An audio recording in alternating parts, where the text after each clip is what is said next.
Good evening. Hello, or whatever time you're watching this replay. Wow. Hello. I'm so excited you're watching this. And I'm really excited to share with you what I love to share with my patients, with the community, with the public, on our social media platforms. We love to talk about a healthy body and how to get it. And the biggest thing that I have found throughout my parenting journey, as well as my own health journey, is that people need not just the information. They don't need to be told what to do. They need to really understand what's going on and why we're doing it. How does this work and why should I do this? That way they can make better decisions. So I saw a couple people that were registered for this webinar. I saw your names, and I know that there are some people that are very advanced in where they're at as far as holistic living. And then some other names, I don't know who you are, so I don't know where you're at, but I just want you guys to know that I probably have a webinar on something that you see. I probably have a webinar somewhere in my webinar Ninja Bank that you can look at and figure out or find out more and why. And there's a little bit more depth into it. So I can stop on a few and say, if this is you, here's another webinar that can really digest it. But this one is going to give you a really good overview on that how and that why, so you can understand how to make the best choices. So health, of course, is an inside job. And it's going to be a journey. So wherever you're starting, if you are already like, wow, I'm way over here with this webinar is for you to even understand more and more fully on how to get even healthier and have a healthier life experience. And if you're way over on the other side thinking like, I'm just starting this journey, like I'm just dabbling my foot and toes in here, I'm going to rank a few things to say, start here. But I also know that this webinar is going to be really important because once again, you're going to understand the whys behind it. So our health, I also want to mention, is always changing. So if you're stuck somewhere, you have to know that you don't have to stay there. That's not where you're at. And also we have a huge potential that typically is very, very untapped in the way our body and brains can be and live and experience, and the energy that's there. So keep going because we always have to take care of ourselves. There's always room for improvement. And the best thing we can do is understand here's where we're at and just look ahead. I will say this all the time in my workshops and when I talk to parents, the windshield is way bigger than that rear view mirror. We need to know where we're going, then more so than where we've been, but we're going to peek back there to say, okay, I understand where this came from now. Now I know how to make a change going forward. And once again, you're in the driver's seat and you understand and you are in control instead of somebody barking orders at you to tell you which way to turn, go this way, turn around, try this path, go this other direction. And we end up getting jerked around, not knowing what to do or who to believe or where to go because we don't have our own little foundation or values or understanding behind health and behind how our body works, so we can figure out how to make the best choices and the best decisions. So once you know better, you can do better. And it's once again, it's you understanding the why. So my biggest foundation that I stand on is knowing and understanding that the body is designed to be healthy. Some people may or may not have ever been told that. It's designed to self-heal and it's designed to self-regulate. One thing gets in the way, and that little nugget right there, stress and the red, of course, I had to make it dramatic. Also, I realized once I got into Webinar Ninja, all my cool little automations on my PowerPoints don't actually like pop in like I wanted them to. So some of these slides might seem really busy that I just wanted to make one point at a time. So apologize for that. I'm going to try not to overwhelm you, but instead give you a good solid foundation so you can make those amazing parenting choices and also self choices that you need to have a healthy life and a healthy life experience. So 20 years ago, literally, I was sitting in a college class when I took a nutrition course, and the teacher told us that she healed from cancer naturally through diet. And I was like, What? Are you kidding? I'd never heard of that before. And I'm not even kidding you. 20 years ago, I had never heard of that before. What do you mean through diet? What does diet have to do with it? What are you talking about? You didn't do chemotherapy. They didn't take that the tumor out. Like, what's happening? And I listened in the front row from that moment forward to this woman thinking like, I need to know everything. And it was my freshman college course. And I remember just going home because I was raised in a family that didn't pay attention to what we ate. We took medicine when there was, a problem. And instead, you're going to find out that a symptom is a real healthy way that a body trying to self-heal and self-regulate is telling you there's a problem and that it needs help. It's not that there is a problem. Sometimes it's just actually being healthy and it's expressing symptoms while it takes care of itself. But I was raised to take medicine if you have a fever. I was raised to, take the cough syrup, to, listen to the doctor, take antibiotics, all the things. And just, you just kind of eat whatever. And thankfully, I didn't have a problem with the weight. So it didn't really matter to me necessarily aesthetically what I was eating. But instead, I started to soon learn what I was putting inside of my body really, really mattered. And I'd go home and be like, Mom, get rid of the Crisco. It's plastic. The margarine, the cheese, and the wrapper that you peel out that you've been giving us, that's trash. That's plastic. And just like going back to her, Mom, that white bread has bleach in it. That's a chemical. We can't digest that. Just going back home, like so excited about these things and helping my mom clean out my cabinet. So that's where I started. And you may or may not have started there a long time ago, but I'm just telling you, it's been a long, long journey, and I'm always learning, and which is part of my strengths in my life is a learner. That's what I love to do. I love to understand something first and then teach it to other people. So that nasty red word, stress, comes in three forms. There's physical stress, chemical stress, and emotional stress. And we're going to dissect these a little bit more. And it might be some things you've heard of and you haven't heard of. I know in the physical stress that we're talking about, this is probably the most important. And you might be thinking, well, yeah, actually, they're all important, but the physical stress is a really big deal with your brain. So is emotional. Let's just get started. Oh yeah. Hint number one, pick your battles. That's what I'll say. As we go throughout this entire webinar, choose your battles. I have lists on here. You can write stuff down, but really I say choose your stress wisely. If you can avoid it, do it. This physical stress, I want you to take a look at.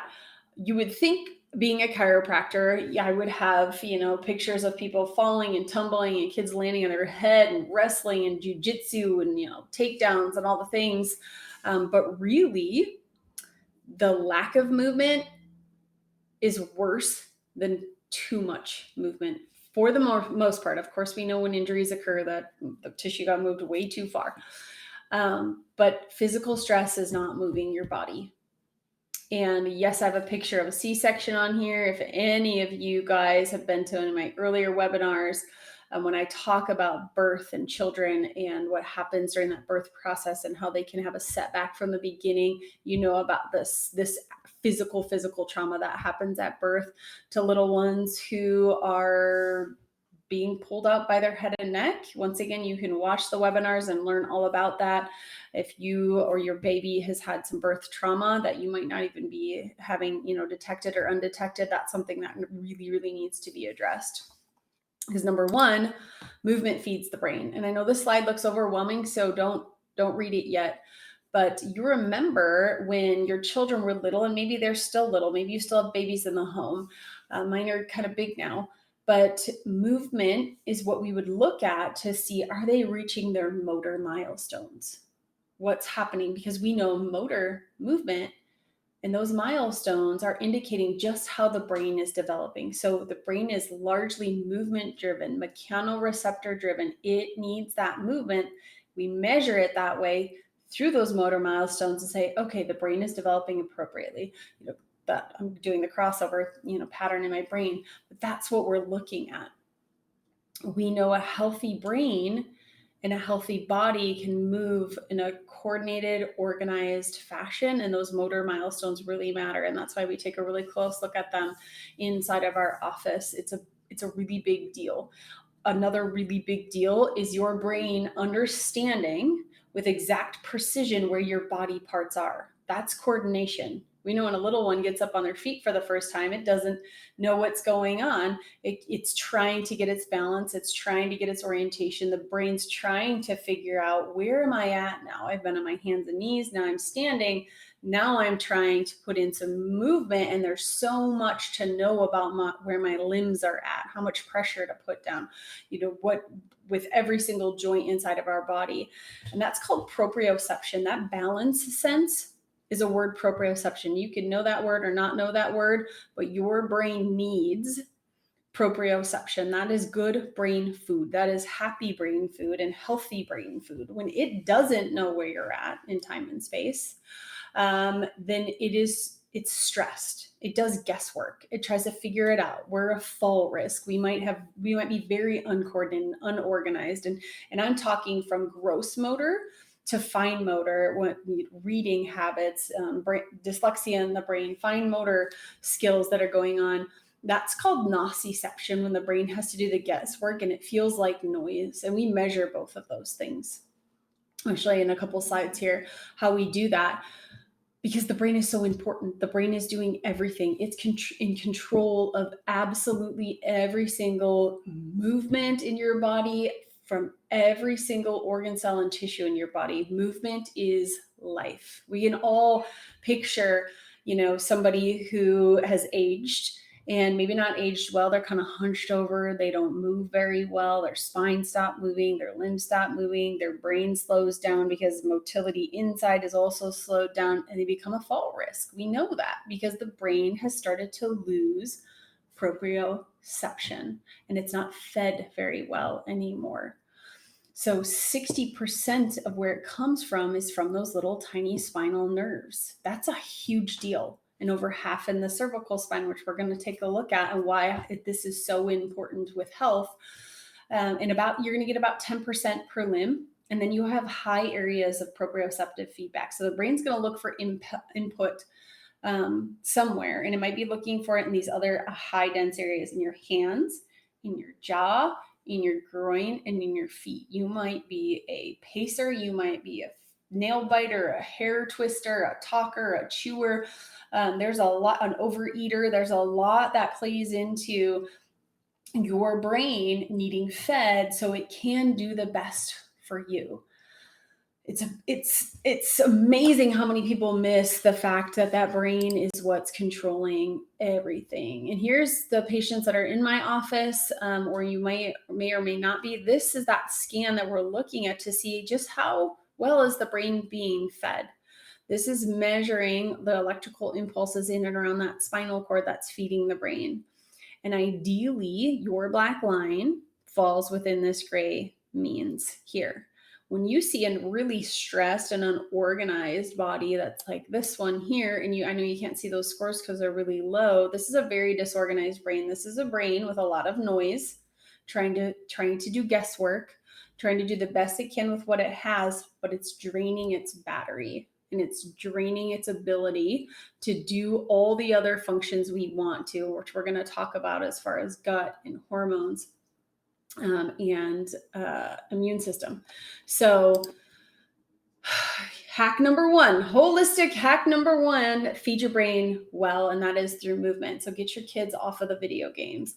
Get your kids, and I know it's 6 hours in a classroom for some kids, or now they're on the online learning. It's been tough.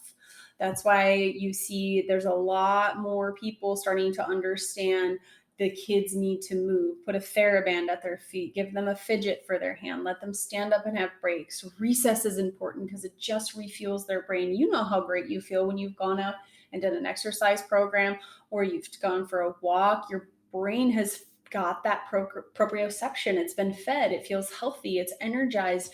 And now it has the ability to continue to send those electrical impulses in and through to the rest of the body. So it's so important to move and feed your body. core exercises are great. I know the people on here that do yoga, they know this even more so. The yogis say you're only as young as your spine is flexible. They know how they're feeding their brain, and some of the other important things that yoga can do we'll talk about as well. But it's a really, really big deal when your brain, I know you can't necessarily see this either, and this was supposed to fade in, but your brain, when we're looking at all of the organs and glands that it's in control of, and when we find stress somewhere, we'll find an effect of stress. And once again, I know you can't read this, but it's basically a symptom list of what symptom are you experiencing. I'm tired, I'm fatigued, I'm lethargic, my kid is having behavior issues, they can't focus, they maybe have motor milestone issues, they might be having speech issues, dyslexia. I mean, there's so many things that go on inside of a brain where we want to now take a look at and dissect, just the heart, just the lungs, just the stomach, just the right reproductive organs, instead of taking a look at the body as a whole. And are we feeding our brain appropriately? Number one, is it getting what it needs? Have you measured it to see? Has anybody measured your nervous system to see how your brain is being fed, so you do know that it's appropriate? Oh, look at that. We can make this very big, and I don't know that I meant to. So now you can see some of these other symptoms that I'm looking at, and where some of the GI stress response, immunity, autonomic nervous system, which we're going to chat a little bit about here in a hot minute, but how much this plays into our lives. I guess we're swapping sides here. And how, when your brain, being the number one energy suck, so it's about 2 pounds, which is like 2% of your body weight for most people. It's very, very tiny or light compared to the rest of your body. However, it takes up at least 25% of our energy just to be alive. You have 300 trillion bits of information reaching your brain every second. You're consciously aware of 50 of those. So it's pretty important that you make sure your brain is being fed appropriately, that the signals there are being nice and clean and organized. It's not wasting energy, because once it starts to waste energy, you start to see digestive, immune, and endocrine issues show up, and kind of in that order, but some people's are a little bit different. And we're going to talk more about these as well. And yes, I have gut health classes online. Yes, I have immune system classes online and endocrine classes, but we also start to measure that in our office as well, to say, okay, what's going on? Just how are our organs and glands being affected? Where's the stress inside of that body? Because we have a very intelligent system. Once again, the body's designed to self-heal, self-regulate, and be healthy. It can't pay attention to everything, especially if you're the one adding stress to it and not feeding it what it needs to. That will obviously be a really big interfering component to it. But when we start to see a body that is putting extra energy into areas because it's trying to heal it, it starts to get wasted, and you don't have that extra energy left over to make all of the healthy, energized decisions that you need to be a good mom, to make conscious choices of like, oh man, I really want to make this healthy salad tonight, but it'd be a lot easier to throw a pizza in the oven. Now you kind of understand why, but also understand where the stress may be coming from, what you can do to remove it, let your body restore itself naturally. Especially if you are one of those people that are thinking, okay, I have a problem, I need a outside solution to put inside of my body. Because there's a big outside in approach to health for some people. That's a lot of the Western medicine, is you add something to your body to change it, instead of see what you can do to let your body heal on its own. And it might be adding something natural, which is great, rather than a chemical, which I'm a big fan of. I grew up taking medication, not realizing my body could do it on its own, and how I need to put it in the right environment to do so. I've got this is my favorite poster. I think I include it in every single one of my webinars and when I talk to people, but really looking at your brain and your spinal cord, all the things I've been talking about. That's your nervous system. That's your central nervous system. And you're living your life through that thing. So everything that you're thinking, saying, doing, tasting, smelling, touching, everything's processed through it. This is where we start to see stress has to be processed through this nervous system. And we're going to look just exactly how this plays into interfering neurologically. So when I'm going back to this slide over here, in your brain being able to feed these organs and glands, emotional stress can be a huge component to this, you guys. That's why it's hard to say, oh, is it physical because we're not moving our bodies, but emotional, we can actually perpetuate as well an emotional response inside of our body. So whether you are in the exact emotional trauma or something that you just experienced that was an emotional distress to you, whether you are in that moment or you are thinking about that moment, your brain does the same thing. Just like when you wake up from a nightmare or a dream, or your kids do, and they're emotionally distraught, your body feels it. It feels like you were there, even though it was just your brain was just perpetuating something. It's not true. Your brain thinks it is. It reacts the way that it needs to. And here's what happens. When your body experiences emotional stress, and it doesn't even have to be negative. We're talking negative right now because positive, which we're going to get to here later on, is really important. Your how you feed your brain is going to really matter in part of your healing process and what you can add to it. But when you have an emotional distressed trigger in your brain, what happens is we call it flipping your lid. So here's your lid on your brain. You experience stress.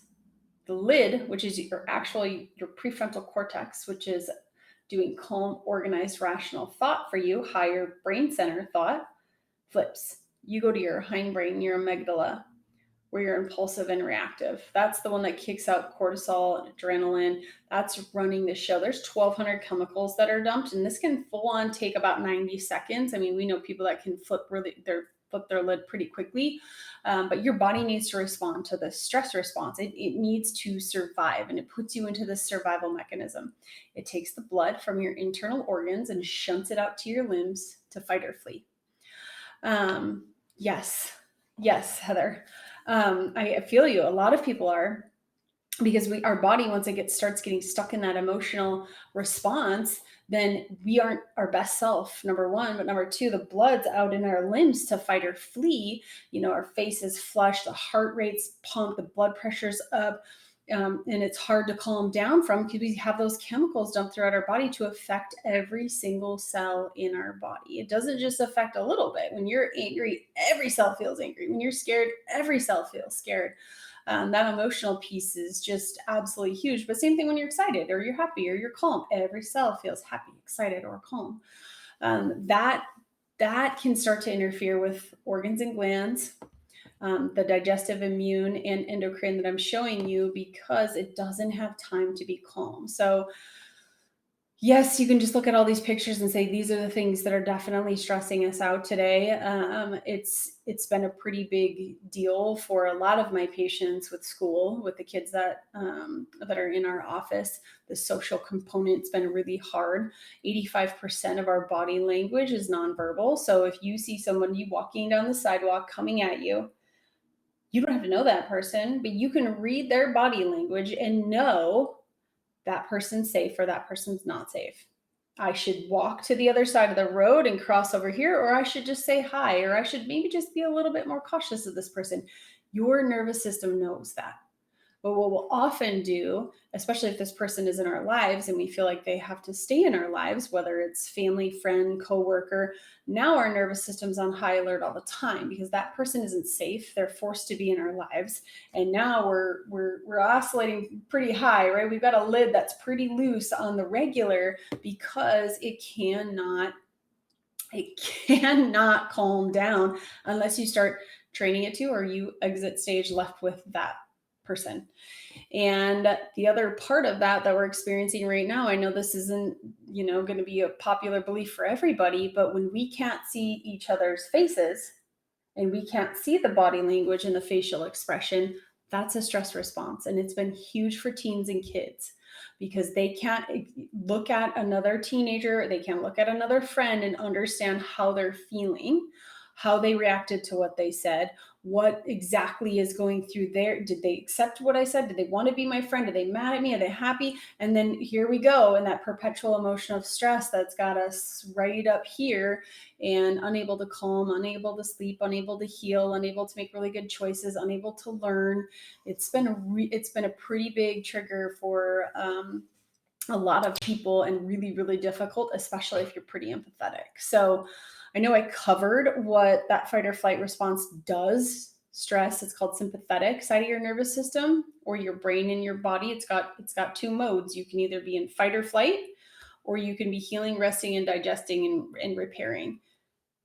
We want you balanced between the two. I'll show you the next scan on where we want you. But when I'm looking at your parasympathetic nervous system, that's where the healing occurs, and it occurs at rest, which is why infants, babies, kids require a lot more rest than we do as adults. We need enough rest to heal and repair from the stress we've experienced during the day, but kids need it a ton more. That parasympathetic nervous system has got to be on. So here's what happens. I said they're inversely proportional. Here's a couple different just visuals that you can look at to see, okay, I can see how when I'm really in fight or flight, how our parasympathetic nervous system's completely turned down. Here's balance, that's homeostasis. Here's while I'm sleeping, everything should be turned off in our sympathetic nervous system. We shouldn't be having, necessarily night terrors or waking in the night or the insomnia that some of us get. It usually means our fight or flight response has been on and it's perpetuating itself and it's stuck there. And that's a big sign to your brain to say, okay, I need some healing. I need to rest. I need to relax. And here, because we're talking about the brain and the spinal cord all along, when you look at your parasympathetic nervous system, you can see this nerve root here that's in control of a ton of stuff. And then one other parasympathetic plexus down here going to reproductive organs and bladder. And then our fight or flight response, how many triggers we have and how quick that thing is to trigger everything off and cascade into that fight or flight response. So the other thing that we want to know when our patients come in is just how far is our body stuck into fight or flight? How long has that fight or flight response been perpetuating? And that's where we use the heart. Once again, the heart is the first organ to respond under fight or flight. It's going to increase in beats and rhythm. If you remember way back when they first prescribed pacemakers to people, they had set the beat or the rhythm to be the same over and over and over again. And what had happened is people were dying during stressful events because their heart wasn't able to keep up and respond to the stress. So we want a really nice, healthy, varied heart rate. And we get it graphed here. So anything on this left side of the graph we're seeing, I know you can't see that, but it says sympathetic or fight or flight. And anything over here is somebody trying to heal and repair at rest. Now, we wouldn't necessarily want either, depending on where you're at in your life. But when you're taking a test at rest, we want you balanced. So this person plotted way out here with a really, really low energy. They have a less than 50% energy to be able to heal and repair and for their organs and glands to work. We want you way up here near 80 to 100% in order to do that. And once again, patients that are on here, you've seen your HRV move around based on where you're at. Now, when somebody's under well care, we're measuring once a quarter to look for patterns, look for, did stress add up in our lives, and do we need a little bit more care during this time in order to keep that thing high? Because when stress gets stuck there and we're unable to remove it, and once again, movement is life. If our body isn't moving and our spine isn't moving to feed our brain, that's what chiropractors are working on. We need to be able to heal and release that stuck energy. So holistic hack number 3, stimulate your parasympathetic nervous system. The first thing that we tell people to do is start belly breathing, be quiet, find some time to journal, Epsom salts, oils, walks, nature, anything that is going to calm your body down. We need to do that. Some people, like I said, will overeat because they are trying to not only feed the brain and stimulate the brain because it's not getting fed through the movement, but we're also trying to bring that blood back in to the body, into the stomach, to stimulate parasympathetic. So whenever you see somebody that's like a chest breather, that's what you do under fight or flight. So moving your breath to your belly is nice and calm and organized. That's where we need you. That's why people implemented meditation to calm their brain, getting the crap out. So if something's emotionally stressing you out, get a journal, do something that is going to release that stress. Exercise, of course, is huge. Yoga, helping move that spine and kind of calm, meditate, stabilize. Sugar is a pretty nasty one, you guys. And that is definitely one that will overstimulate the brain and the sympathetic fight or flight response. So if you are really in a point of like, I have too much stress, I'm not sleeping well, I'm not feeling well, since your parasympathetic nervous system is where you're doing all the healing and repairing from your organs and glands, that's really where you probably want to start. And I'll number a couple other things off here as we go, but some of those things are pretty inhibiting in a healing, and sugar is one of them. And we just came off of a holiday high with lots of sugar, so some people might be just kind of stuck in that sugar response, or that that sugar, I don't know, cycle. I know I've been there too, where you're like, now my body just wants sugar. Well, when you're in fight or flight, your brain just needs quick energy, and that's what it's going to ask for, is something really simple carbohydrate, something really easy to break down, rather than digesting, some dense nutrients like fruits and vegetables. Your vagus nerve. Get to know your vagus nerve. That's the guy that's running your parasympathetic, most of it. It is one of your cranial nerves. It's the gut-brain connection, or the brain-gut connection, which is what we call it. It's how it communicates with all of those organs and glands with your gut. It runs the immune system. It runs that endocrine system. It's a pretty big deal. Your vagus nerve is that one nerve. When I said there's one little nerve root that's controlling these organs and glands and your healing response, your vagus nerve is a pretty big deal. And if you guys like books, Accessing the Healing Power of the Vagus Nerve is a pretty amazing one. I like to read nerdy stuff like that. I'm reading Brain Rules right now, and they're talking about exercise and how they can look at, two men who were born in the same socioeconomic, household, had the same opportunities, or the same age. They grew up in the exact same region, and one is deteriorating in a nursing home, and the other one, on his, I think it was like his 80th or 90th birthday, that whatever age they were the same. He had pulled some ships a mile across the ocean, and they're like, what's the difference? And they were finding out how much exercise actually stimulates the brain, heals the brain, keeps that cognitive, cognition that we need there, that really snappy, quick to react brain, is then through people who move their bodies and exercise. And it doesn't have to be excessive. It was like 3 times a week. If you want a 20-minute walk, those people are substantially healthier than those who are not, because we know it also calms our fight or flight response. It calms your heartbeat down. The blood pressure goes down. It should just be lifted. You should increase heart rate and blood pressure just during exercise. But you have to heal and repair from that at night while you're sleeping. So sleep is key. Chemical stressors. Okay. Physical, emotional, now chemical stress.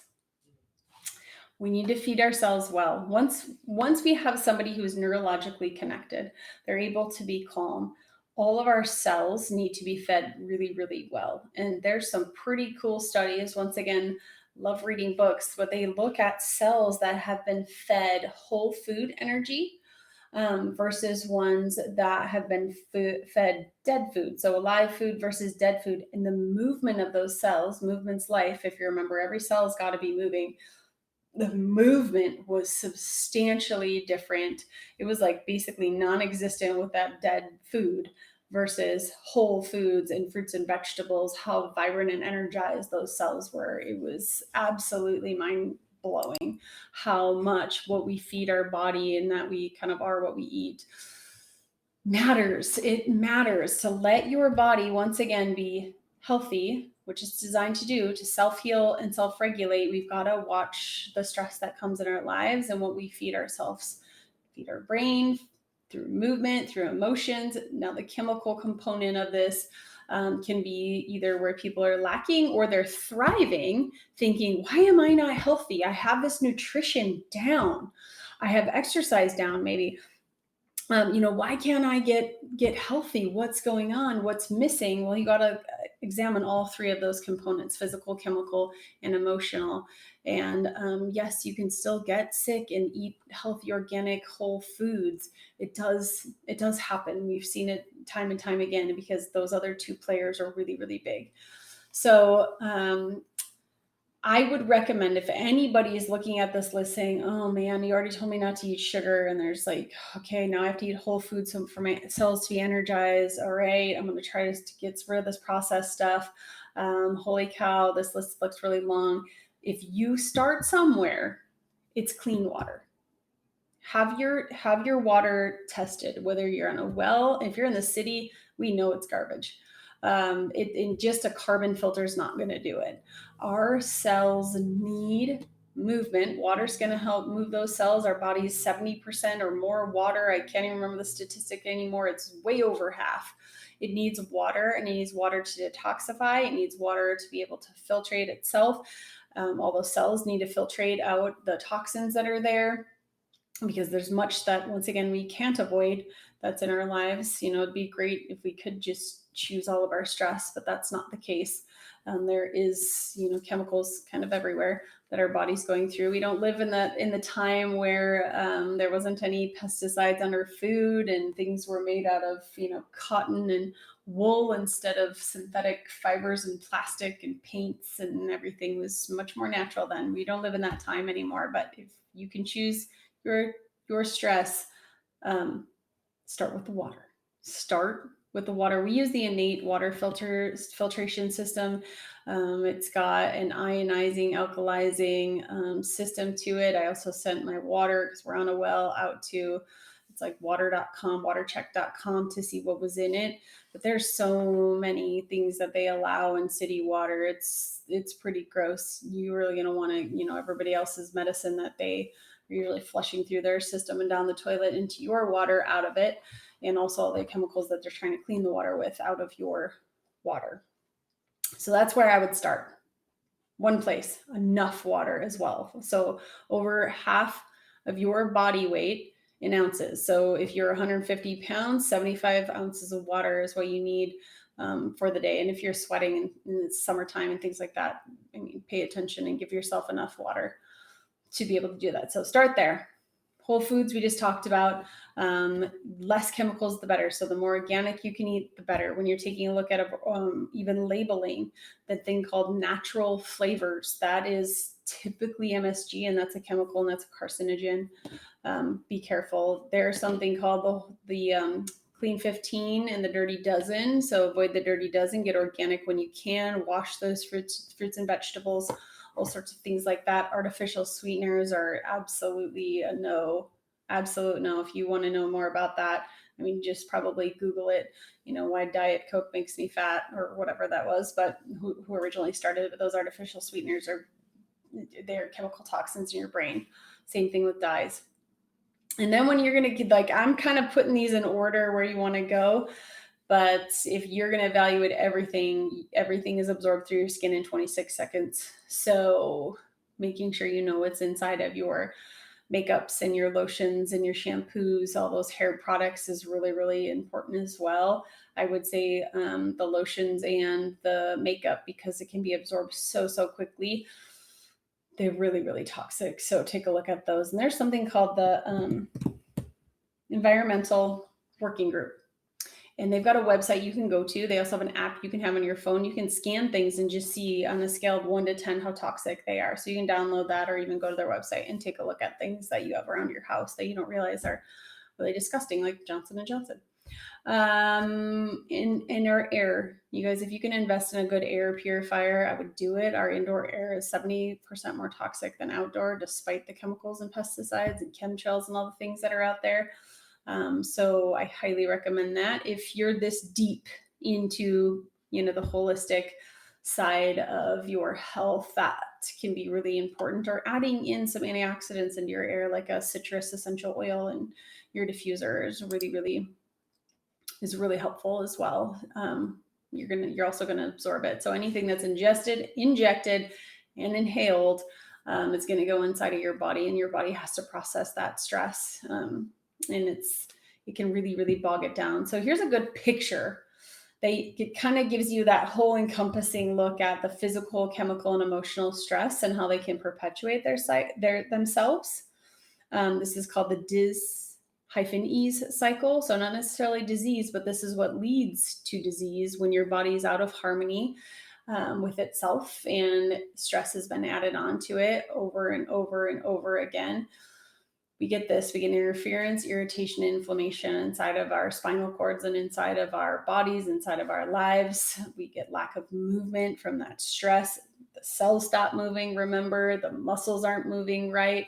We aren't feeding our brain well. That emotional stress also makes us stiff and stressed, and we get stuck. And that word, chiropractors use that word, it's called a subluxation. That's where the stuck stress is, and that's where we come in to help remove it and stimulate that parasympathetic nervous system to help calm things down. And we always say that our job is to remove all that stress that's there in your life that's been built up, and your job is to go home and make sure you don't keep adding to it, right? You get enough sleep, you do all the healthy things that you can do, and you wouldn't believe what your body is capable of doing and healing from. And yes, there are physical limitations of matter where people ask me, okay, this is where I'm at now. I don't have a thyroid, or I have Hashimoto's, or I have an autoimmune condition going on, or I have, whatever else is, an inflamed intestine. And we can see that on our scans as well, that we're going to take a look at and say, yes, there are physical limitations of matter. Yes, we will say, take these supplementations. So that's what some people ask me. Okay, what supplements do I need? What's going on, internally? What can I do to heal this? Yes, there are whole food supplements that you can take. Know that exists as well, and that a lot of people have gotten off of medication through doing that. And of course, as a chiropractor, I can't tell you to get off medication. I study health, and I can tell you how to get healthy. Medical doctors study disease and how to keep you from not dying. We really want you to live and thrive and have a healthy body and have faith in it, and know that it can do what it needs to do. So when somebody asks me, what supplements should I take? If you're still adding to your list of what you want to do, you're going to need a really healthy omega-3 fat, because that's what lines your brain and every single nerve inside of your body. That is one of the number one things that you can do, outside of that water that you're going to start with. The number 2 is going to be a good magnesium, not magnesium citrate. That's designed to pull in fluid into the colon to help, with bowel movements and things, and smooth muscle.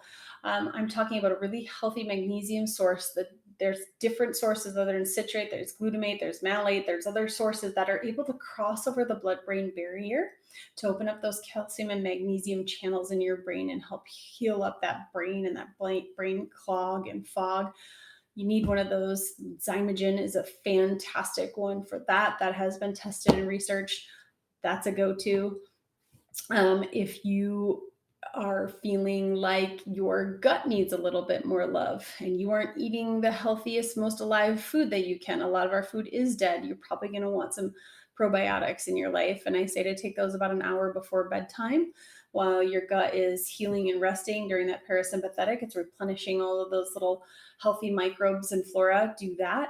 And a raw multivitamin, if you want to go there. So kind of in that order, I would recommend for you. And yes, we do sell whole food supplements that have tissues to help repair a thyroid or a gut or an ovary or a uterus, or, the list goes on, pituitary, adrenal gland, things that have been worn down because of the stress over our lives, and that organ needs a little bit more support. That's called protomorphogens. That's just a standard process. So yeah, we do that as well. But we know the ultimate controller is that brain and that nervous system, and we want to make sure that is up to snuff feeding the cells well, feeding your brain and your body well is going to be really, really important. So calm down, remain calm, slow down, I should say. Make sure you're not overcomplicating things, to some of us go off the deep end and really stop trusting our body to heal. Trust your gut. If it says this doesn't feel right, then don't do it.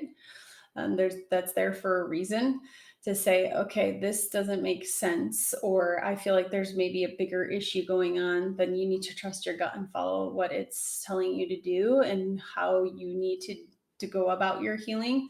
I don't have a problem at all with Western medicine, especially for people who are really sick and need help. When there's a fire, you got to put it out. And then you got to bring in the inspector to say, why did this happen? Where did this come from? And Heather, I'll share with you, it's a standard process supplement. It's called Thyroid PMG from Standard Process. It's a whole food and it'll help replenish the thyroid. And some people have, so what, I think you've watched my hormone one actually, but when you're looking at how hormones work, knowing that the primary is the pituitary in your brain, some people are deficient there, and then it kind of backs up into the thyroid, and usually adrenals need a little support there too. So it kind of depends on where you're at neurologically as well, to take an evaluation to say, okay, this area definitely needs a little love. We've been under fight or flight for too long. We drain the adrenals. Now we're draining the thyroid. You're welcome.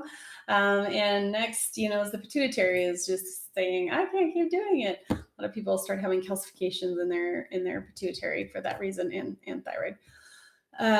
So I would like to also people to not only do, all of the things, all the hacks that I told you, but to also write this down. I would say write down that your body is designed to self-heal and self-regulate and be healthy. Write things down that you want to see in your life. So if you're like, I want more energy, then you're going to be able to see what things you need to do to bring more energy into your life, instead of just saying, I wish I had this, or I wish I had that. Write stuff down, then it makes you kind of stick to it and think about it a little bit more. I did a webinar on reaching your goals and your belief system about that. So if you're into that, take a look. If you are thinking like, I need help with my hormones, go take a look at that webinar. Your immune system, take a look at that one. If you got some autoimmune and allergies, I've got one on that, and how that how those can help you understand that process as well. Because there's also a balance there with our hormones. There's a balance with our immune system that often gets out of balance, and how we can stimulate those to heal as well. And it's usually stimulating that parasympathetic nervous system to repair itself. So thank you for watching. I appreciate it. And as always, if you are looking to come in our office, if you're not already a patient in our office and you want to come in, get your nervous system checked and improve your human experience, there's VIP pass on here or listed below that you can always mention or click on and tell them, been watching webinars and you'd really like to have a healthier central nervous system that controls everything else, and all the hard work you've been doing even pays off more so when everything is able to be received more. So thank you for watching.